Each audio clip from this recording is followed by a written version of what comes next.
मनीष सिसोदिया को, जिनको एक झूठे केस में जिनको एक झूठे केस में 17 महीने तक। वाह क्या एक्टिंग कर रहा है।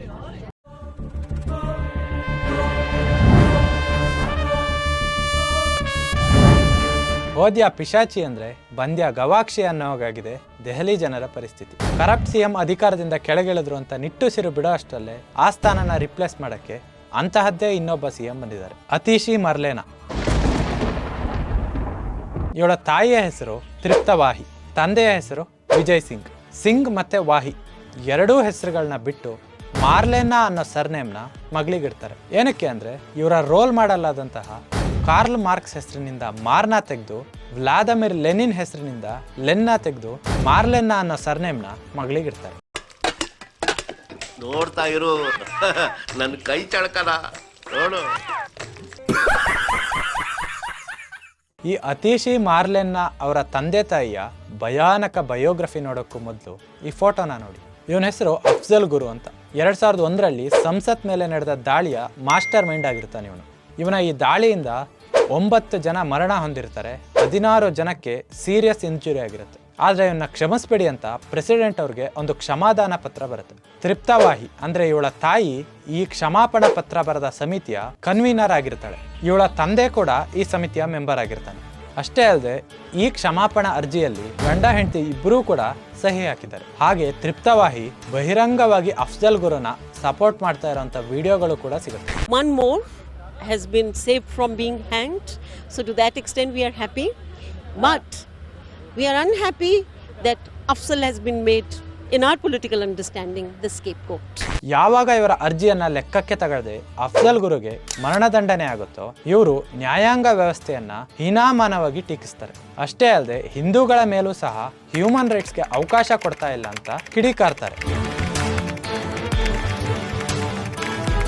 ಸಿಯಾಚಿನ್ ಹಿಮಕುಸಿತದಲ್ಲಿ ಪಾಕಿಸ್ತಾನಿ ಸೈನಿಕರು ಸತ್ತಾಗ ಭಾರತೀಯ ಸೈನಿಕರು ಸತ್ತಷ್ಟೇ ದುಃಖ ಆಯಿತು ಅಂತ ಮಿಡಿದ ಇವರ ಹೃದಯ ಕಾರ್ಗಿಲ್ ಯುದ್ಧದಲ್ಲಿ ಭಾರತೀಯ ಸೈನಿಕರು ಸತ್ತಾಗ ಅವ್ರಿಗೆ ಯಾಕೆ ನಾವು ಹಣ ಕೊಡಬೇಕು ಅಂತ ಕೇಳುತ್ತೆ.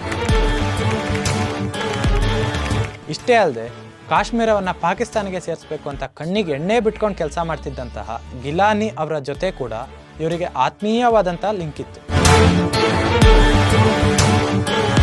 ತಾಯಿಯಂತೆ ಮಗಳು ನೂಲಿನಂತೆ ಸೀರೆ ಅನ್ನೋ ಹಾಗೆ ದೆಹಲಿ ಈಗಲೇ ಇಮ್ಯಾಜಿನ್ ಮಾಡ್ಕೋಬಹುದು ಇಂತಹ ಪೇರೆಂಟ್ಸ್ ಇಂದ ಅತೀಶ ಬಾಲ್ಯದಲ್ಲೇ ಎಷ್ಟು ವಿಷವನ್ನ ಪಡೆದಿರ್ಬೋದು ಅಂತ.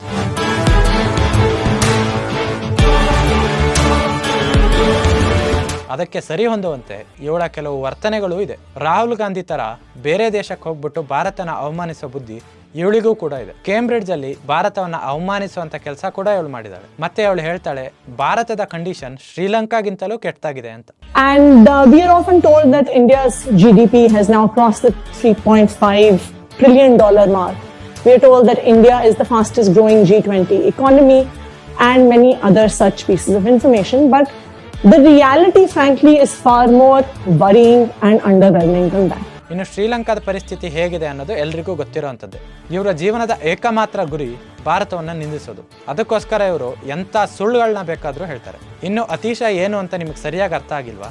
ಈ ವಿಡಿಯೋ ನೋಡ್ಕೊಂಬನ್ನಿ, ನಿಮ್ಗೆ ಅರ್ಥ ಆಗುತ್ತೆ. भारतीय जनता पार्टी वालों, अपनी गुंडागर्दी बंद करो, लोकतंत्र का सम्मान करो. ये आरटीसी समझाती हुई झगड़ा करने के लिए, तो आरटीसी समझाती हुई झगड़ा करने के लिए समझा रही है. इनके नेता खड़े खड़े देख रहे हैं, जो ये दावा करते थे कि हम झगड़ा रुकवाएंगे, उन्होंने देखो अभी से समझाया है और ये आके झगड़ा कर रही है. अभी देखो आरटीसी ने समझाया है, अभी आरटीसी के समझाने पर ये झगड़ा कर रही है. देखो आरटीसी के समझाने पर मारपीट कर रही है. देखो ಇಂಥವರ ಕೈಯಿಂದ ಭಾರತದ ರಾಜಧಾನಿ ದೆಹಲಿಯನ್ನ ದೇವರೇ ಕಾಪಾಡಬೇಕು.